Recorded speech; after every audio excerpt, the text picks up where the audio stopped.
بسم الله الرحمن الرحيم الحمد لله رب العالمين والعاقبة للمتقين والصلاة والسلام على أشرف الأنبياء والمرسلين سيدنا وحبيبنا وشفينا محمد وعلى آله وصحبه أجمعين.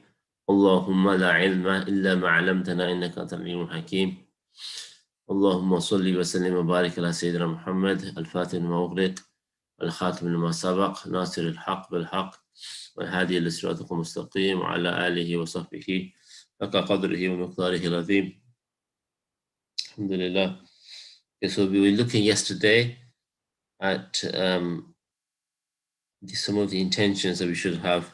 So we're looking through this advice given to people engaged in da'wah, some of the intentions we should have to gather people upon good, to bring hearts together. And like we mentioned, this is the opposite of like what the devil wants or what demonic elements within the world want. They want to rather split and separate. So our job is to actually do the opposite and to actually be people who bring hearts together and establish the religion upon the earth, establish the Sharia, the law of God upon the earth, and to give victory to the religion. Then he goes and he says, وَمُعَادَاتِ عَدَائِهِ مِمَّنْ يُعَادِ الْمُسْلِمِينَ مِنْ نَصَارَى وَيَهُودَ وَمَنْ وَالَاهُمْ. Yeah, and to oppose the enemies, yeah, people who oppose the Muslims. This is a very, very important point. One of the things that we have to realize and understand on this journey of life is that we have enemies. This is one of the things that has really been missed by the Muslims, to be honest with you. Like, we have enemies, people trying to attack us, and really we're allowing them complete and free access with zero resistance whatsoever. We're just allowing them to come in and just do whatever they want. Literally, that's the so what does that mean? It means, for example, we're going to allow enemies, foul individuals, to raise our children, to place ideas and thoughts and concepts within our children from the age of 1, 2 onwards. We're going to allow them, because we don't know, we're going to allow them to sit in front of screens, to watch things, to absorb things from people who are enemies. They do not desire good. They are trying to attack the very fitrah, the very nature of what it means to be a human being. But we're allowing that. This is one of the things that we're going to, like, we saw this in Tarim. Look at a place like Tarim and Hadramaut, like the onslaught from the West is just starting. You know, this onslaught of like attacking every single aspect of traditional culture and normal living is just starting. So what you see now is beautiful, is that you see an authentic response. So you see, okay, this is what we should actually be doing. So you see, like Habib Umar and the others, they're constantly exposing the ridiculous nature of these things. They're constantly exposing it. So they're saying, like, you know, like, you've got role models out here, these people who they're telling you to follow and dress and look like. I mean, who are these people in reality? What do we even know about their lives? And you leaving that. Yeah, so you're leaving the Prophet ﷺ for that.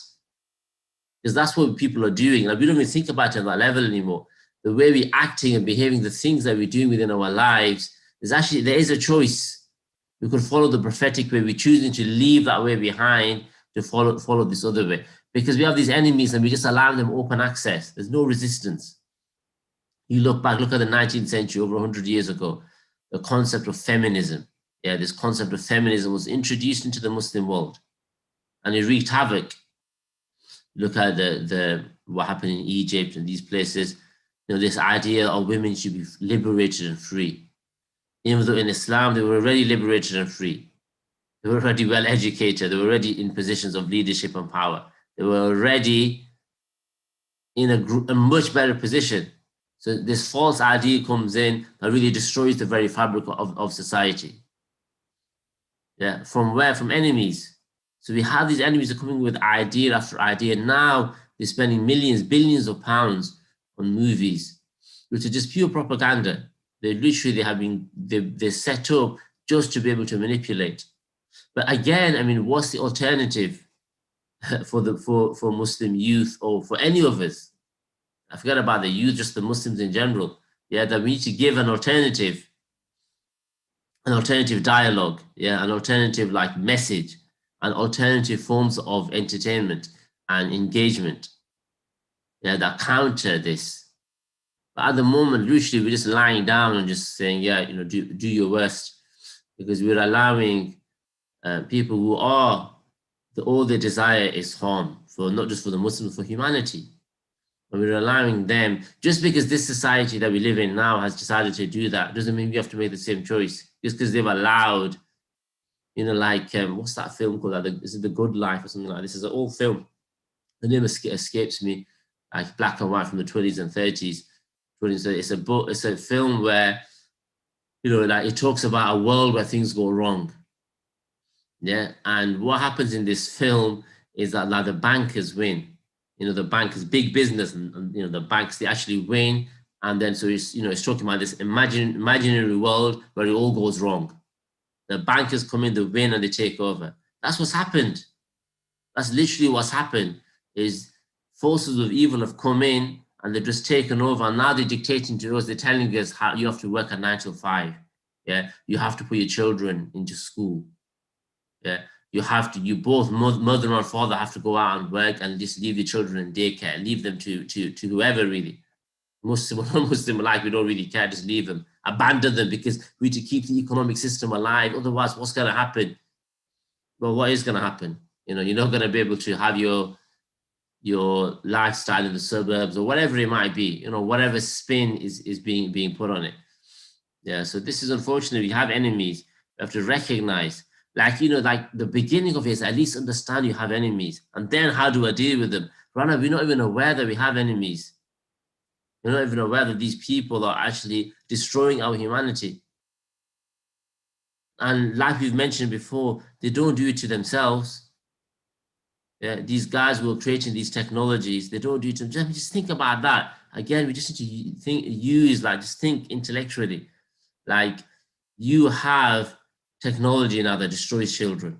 Yeah, guaranteed destroy. There's so many studies out there we could talk about.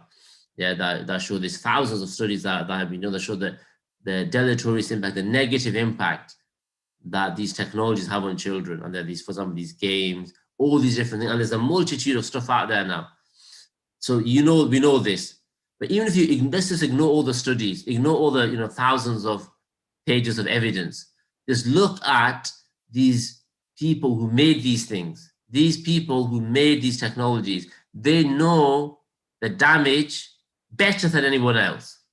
Again, that's a very clear logical assumption to make. If we just logically think about it, obviously they know the damage of this technology because they made it. Yeah, okay, number one. Number two, what about their children? Their children are not allowed to watch screens. They're not allowed to use that same technology. They're not allowed to use it up until the age of 11. This is their, like, the main school. All these Silicon Valley executives, these people who made these technologies, they send their children to a Waldorf school. This is available, public knowledge. It was published in the newspaper a few years ago. In that school, screens are banned up until the age of 11. What are they doing? They're outside playing. They're creating things, they're making things. Creativity, nature, this is what they're doing. This is how they're choosing to raise their children. They're completely removing them from technology. And yet, for the rest of us, they're flooding, and we've got no idea. Like, really, I've seen like 1 and 2 year olds now with phones, you know, all the time. They've got their mom and dad's phone, they're just on their phone all the time. Yeah. Ourselves, forget about, I mean, I'm just talking myself, you know, like I was put in front of a TV set. I was watching TV since the age of 2 or 3. I mean, that's brainwashing. How can I have a free will? How can I choose what to do in life when from the age of 2 or 3 I've been indoctrinated? Because the technology itself numbs the mind. Number one, yeah, the technology, just looking at that screen, numbs the mind. Number two, then you flooded with so many messages and ideas that your brain can't cope with anyway. So therefore, what happens? Resistance breaks, and we start to accept false concepts and really lies and propaganda and twisted aspects of history, whatever it might be. So this is it. So now, once we recognize that these enemies are out there, and that's just one example, whatever dimension of life you want to look at, these people are out there, yeah? And we have to then oppose them. We can't just sit back and be, all right, that's fine, or like not even be aware of it. We have to have knowledge of it, and we have to oppose them. And we have to present an alternative. We have to live an alternative. We don't have to really, I mean, look at clothes. I mean, where are these clothes coming from that most people are wearing? They're being produced in sweatshops in the third world, where people are being paid like $1 a month to work. Children are being exploited. I still remember many years ago, you've got the golfer Tiger Woods. I'm sure everybody here knows Tiger Woods. Tiger Woods is a great golfer. So Tiger Woods, when he first emerged in the late 90s as this great force, mashallah, he was seen as this emblem as well because of his his background. He was like half black and I think half Thai. I think his mother's from Thailand. So he was seen as this great example of progress.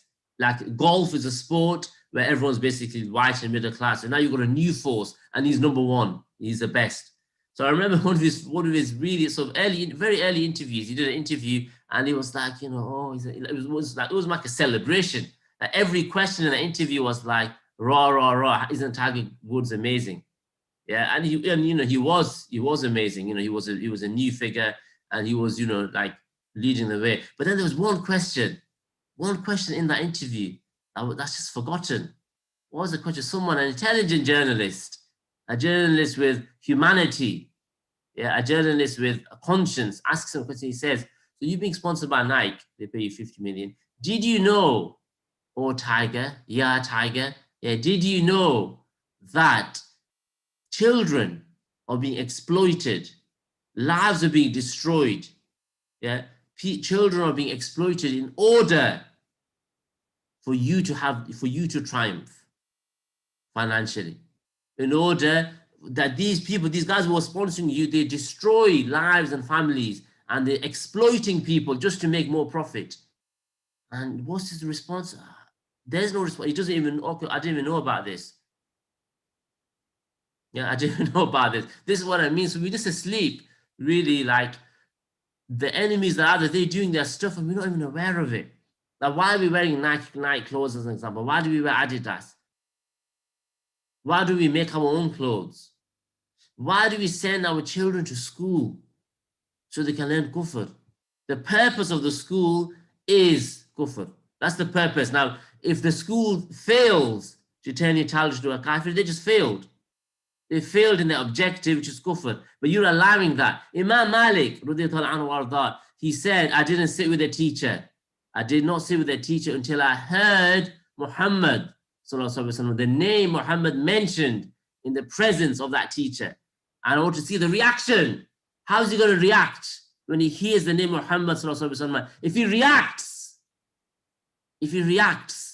then I'm going to sit with him. Otherwise, I'm going to get up, I'm going to walk. I don't care what his knowledge is, what his credentials are, what her credentials are, how much, like how good the CV is. That doesn't mean nothing to me.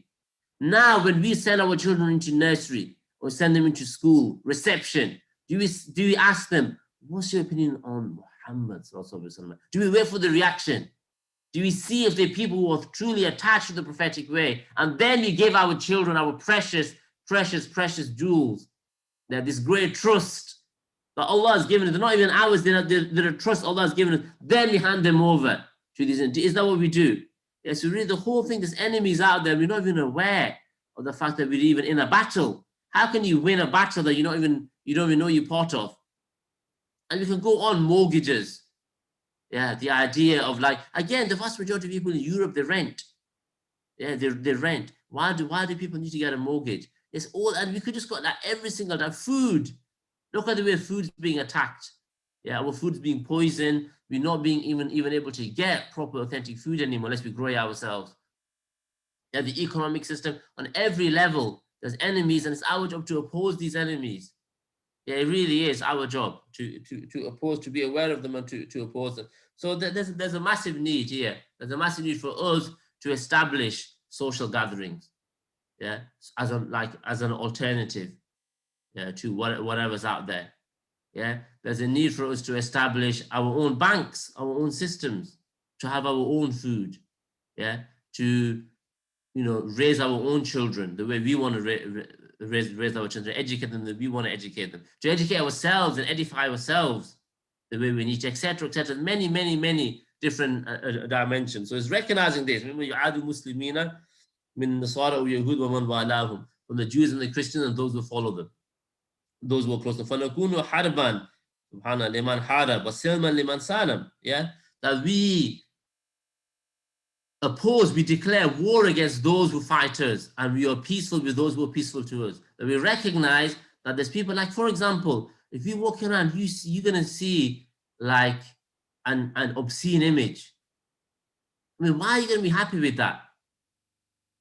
Like, you walk past, you see a billboard of a woman who's barely wearing any clothes. I mean, why should we be pleased with that? Why shouldn't we feel pain? Why shouldn't we be upset that our eyes are being attacked? Why shouldn't we be upset that we're hearing things that are just foul? Like, you listen to the lyrics of these songs now, subhanAllah. Yeah, so you go to a shop, you go to Asda. I went to Asda the other day to do my shopping. I can't even shop in there because they're bombarding my ears with filth. And I don't want to hear it because I've got to go and stand before my Lord in half an hour and pray to and talk to Allah. How can I speak with my Lord? How can I have a pure heart with my Lord when I've had to go into that place and listen to filth? Yeah, really, really foul stuff. This is where we're at. Unfortunately, this is where we're at. And we need to respond. And we need to respond, and we shouldn't allow people to just push us left, right, and center and just to put their message into us. Where's our message? Why can't we not have our message being present? Why can't I not go to Asda and hear the Quran? Yeah, or hear, at least just hear something neutral. I don't mind. You just hear something. Why do I have to hear something that's filth, that's foul? Yeah, talking about things that are left within a private context and take place between a husband and a wife. Yeah, not something that's out there published and displayed. Yeah, and calling to, like, all this is, they're calling to violence, they're calling to oppression against women. This is really what they're calling to, but because we become like desensitized, we don't even think about it. It's just normal now to just see something that's foul, to hear something that's foul. Yeah, it's normal now to put your children into school and just to allow them, well, they'll turn out okay. Like, I've heard people say to me, oh, well, you went to school and you turned out okay. No, I didn't turn out okay. It was a complete disaster. It was the mercy of Allah that I'm still even a Muslim. That's the reality. It's the mercy of Allah that I'm still even a Muslim. It's purely from the mercy of Allah subhanahu wa ta'ala. Allah subhanahu wa ta'ala created means that I was able to hear a message. Otherwise, I wouldn't even be in the religion anymore. That's the reality of what's going on out there. Yeah, it's a violent attack. Yeah, it's a rigorous attack against everything that we stand for as human beings. Now, so we need to oppose this, and we need to recognize this. وما نوالي نصرانيا ولا نوالي كافرا ولا نوالي فاجرا ولا نوالي فاسقا يكون تبع قوة أو دولة وحاكم ومحكوم كلهم في نظرنا سواء. That we don't follow the corrupt, we don't follow disbelievers, we don't follow these people. Yeah, we don't. And then he says something he says they're all just the same to us. Yeah. Then he says something very important. Mizanul bala. What's our criteria? How do we decide who we support? Who do we support? And who do we love? And who do we connect to? Listen to this, is very Mizanul bala indana wahid. Man kana fi mardati Allahi wa ta'ati fa huwa sahibun lana. The one who is in the pleasure of his Lord and the one who is obeying Allah subhanahu wa ta'ala. He's the one who's our companion. Yeah, he is the one who's our companion. This one who obeys Allah, the one who obeys Allah subhanahu wa ta'ala, he is the one who's our companion. The one who obeys Allah is a lover of the Prophet sallallahu alaihi wasallam. There's no obedience without love. Once you love the Rasul sallallahu alaihi wasallam, then you obey him. Once you love him, then you become a sahibul himma, a person of character. Yeah, a person of character, like the Sahaba, these great companions were. Those are our companions, just like they were the Prophet Prophet's companions. Who were the companions of the Rasul? Sallallahu Alaihi Wasallam. Who were his companions? They were great people, man, the great people of great character and goodness. Those are our companions, those are our intimate friends. Those are the people that we are close with, that we look to, and that we get support from. Yeah, those types of people. Yeah. يكون مسكينا أو فقيرا الله أكبر أو صعلوكا بين الناس أو حاكما محكوما كلهم سواء. Regardless, we couldn't care less about people. I couldn't, personally speaking, I couldn't care less about someone's social status. Like, are they poor? Are they rich? What's their job? Who honestly cares? What matters is these are people that love the Rasul and they are in obedience to the Prophet. That's the criterion. Everything else does not matter one little bit. It doesn't matter at all. The only thing that matters is these are people who have a love for the Prophet. And this is what we need. We need to find people like that with these great lofty character traits. Yeah, who can now allow you to experience a connection to the religion. Like our teacher Habib Hashim, he talked about, this issue of da'wah, and he said that we need charismatic callers to God, people that have these character traits deposited within their souls. And he said these kind of people, they can give like a direct spiritual experience. They can give like a dhawqi experience, you could say, like an experience that a real, true, you feel something in your heart that's true and real, that connects you to Islam. These types of people, these are the ones who we need within our lives. These are the ones. Yeah, these are people who we need to be connected to. These are the ones we should be close with, not enemies. Why are we allowing any person, random person out there, access to our hearts, access to our ears, access to our eyes? Yeah, why? And then with our families, it's our responsibility to protect our families. Yeah, whether they're older than us or younger than us, because our parents might not know. They might not know any better. Yeah, so it's our job to inform and educate everyone, our children, our spouses, our parents, our brothers and sisters, and then beyond to our neighborhood and our communities and our societies. And what you'll find is people listen. I still remember many years ago when you had the situation with Burma. It is still ongoing. May Allah relieve the people, the Muslims of Burma from their oppression, from the supposedly tolerant Buddhist monks. Yeah, again, this is it. I mean, there's bad within every group of people. So to say that the Buddhists are all perfect and tolerant is not true. Just like to say the Muslims are all not tolerant is also not true. Yeah, there's grades within every group. So what happened now? This is an example. So we went out and we told people, and people supported it. We had a lot of different. We had Christian priests, Jewish rabbis coming together on one platform, speaking out against Burma. So people respond. They really do. If you tell them about oppression, you tell them about harm, they respond. Yeah, and they assist. It's our job to get out there and to spread this message of this truth. Okay, so now he carries on. So he says, وَمَنْ يُخَالِفُ أَمْرَ اللَّهِ فَهُوَ عَدُوٌّ لَنَا يَكُونُ مَنْ يَكُونُ فَقِيرًا أَوْ غَنِيًّا أَوْ وَزِيرًا أَوْ أَمِيرًا أَوْ مَأْمُورًا. The one who opposes the command of Allah, yeah, he is an enemy for us.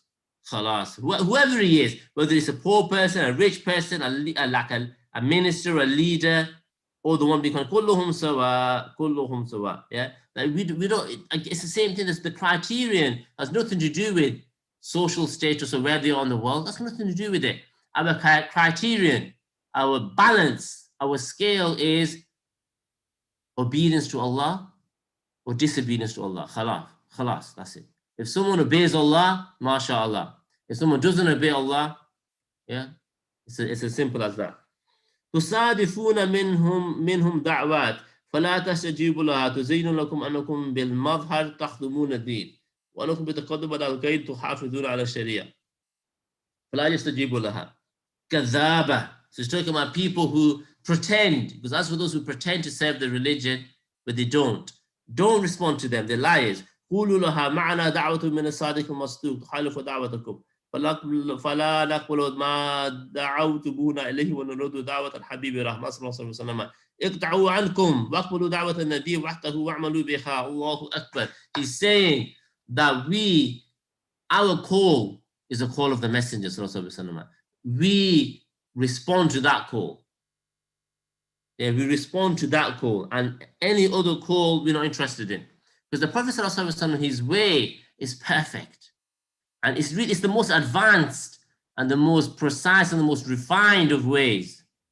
The way of the Prophet ﷺ, look at his legal methodology.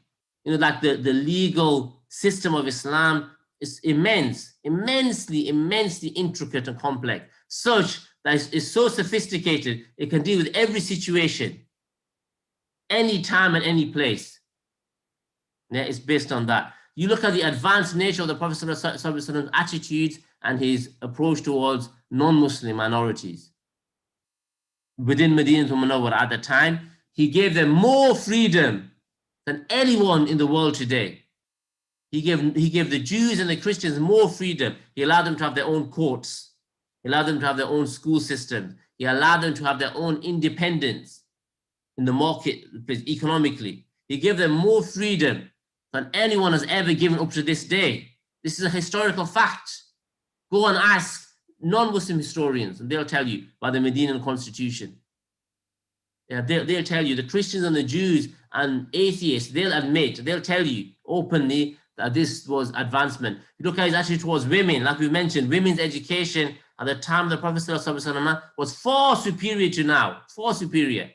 There were twice as many full-time university college professors in the time of the Prophet ﷺ now. You know, that equivalent. You look at a full-time female university professor, you know, at the highest level, that level of scholarship. There was double at the time of the Prophet ﷺ to now, double within that society. Look at his emancipation of the underclass, like the slaves and the poor people and the masakin, these people who were being oppressed. Look at his liberation of them. And his way is perfect in every single possible way that we can think about. And this is what's sad now, is that we've left that. Yeah. So again, like, why are you going to choose another way instead of choosing that way? Spiritually speaking, look at the spiritual psychology of Islam. It's more advanced in spiritual psychology than anyone else. Yeah, it's more advanced in terms of refinement, teaching you every single dimension of life. So why are you going to leave that way to go to a different way? Every single possible dimension we can think about. And those aren't even really, to be honest, those aren't even really the big things. The big things are like the character of the Prophet ﷺ, seeing the secrets within his forgiveness, within his mercy, his generosity, his wisdom, etc., courage. That's the real secret. That's the real blessing of following the Prophet ﷺ's way, is to become transformed internally with your character. The real secret of his way is the Quran. The Quran, which was thrust upon his blessed heart, the Quran and the secrets within the Quran. This is what's really impressive, to be honest. But if you look at these lesser things, they far outweigh. The lesser meanings are far, far greater, far more superior to anything else. So why then are we following these other ways? Why do we even give them any type of thought? Maybe because it's difficult to follow the Prophet ﷺ's way. Like I'm saying, okay, give up your 9 till 5. Okay, how am I going to eat? How am I going to live? Do educate your children yourself. I don't have time to educate my children. Yeah, get out of the bank system, or how do I buy a house? Yeah, etc., etc. Again, the issue here is that we've failed to connect with love to the Prophet ﷺ. If you connect with love to him, then you're willing to bear whatever you're willing to bear. Look at the Sahaba. What did they undergo? They gave their life on repeated occasions. They were catching arrows. Yeah, they were taking physical wounds for the Prophet ﷺ. They were enduring year upon year upon year of hardship, difficulty, lack of food, lack of water, lack of every type of amenity. Yeah, they were going through. They talk about Sayyidina Sa'd ibn Abi Waqqas. He says we used to go on missions with the Prophet ﷺ, and we used to have to eat cactus plants such that our mouths cracked. Look at Utbah ibn Ghazwan. This is an important example. Look at Utbah ibn Ghazwan. He talks about a sortie. He said there were 7 of us that went out with the Prophet ﷺ, 7 of us. And he said we had nothing to eat for days, such that we had to take a cloak of cloth. We had to chop it, we had to put it in our mouths just to keep our stomachs full. This is what they were willing to endure due to their love. And what does he say? Utbah ibn Ghazwan, he says there were 7 of us. It was every single person in that sortie, in that group, every single person in that group who endured for the Prophet ﷺ. Every single person in that group, they all went on to become leaders. Who was in the group? Abu Bakr as-Siddiq, Umar ibn al-Khattab, Uthman ibn Affan, Ali ibn Abi Talib, Sa'd ibn Abi Waqqas. These were the elite of the elite. These people were there, so they connected, and then they were willing to endure. We have to be willing to endure and take on difficulty to fulfill the prophetic way, to live our lives by that way. What a boast it would be. Yeah, what an honor it would be to be able to stand before Allah subhanahu wa ta'ala, to be able to stand before God himself and say, Ya Allah, I lived the prophetic way. I did my very best to live the prophetic way, not to live like a sheep. Not to live like a sheep, like just following whatever's around me, because I can't, I don't want, I'm not thinking about it. Oh, I've thought about it, but I just can't do it because, oh, I've got to give up too much. Or give it up. Give it up. It's what it will be replaced with is much higher and much sweeter. Yeah, connect to the Prophet ﷺ, have a love for him, and then everything else disappears. The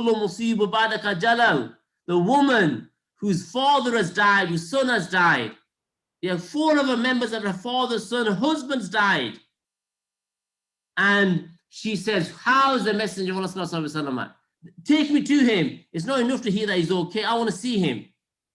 And then when she sees him, she starts to wipe like the blessed sweat of the Prophet ﷺ, trying to relieve him of any kind of discomfort. And then she says, every difficulty after seeing you is insignificant.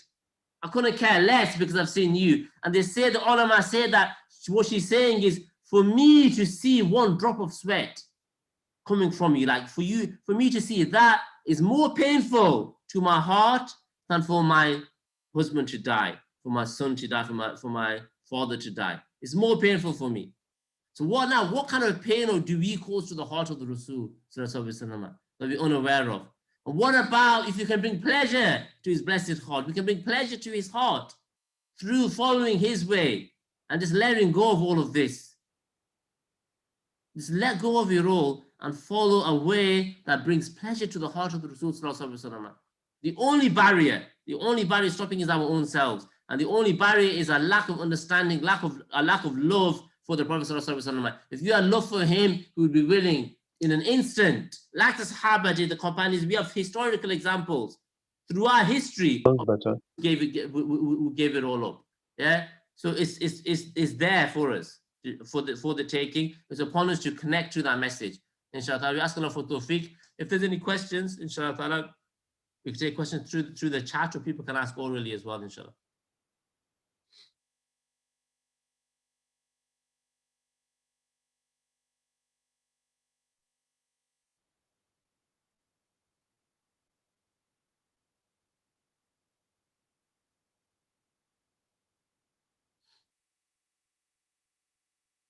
If there's any questions, inshallah.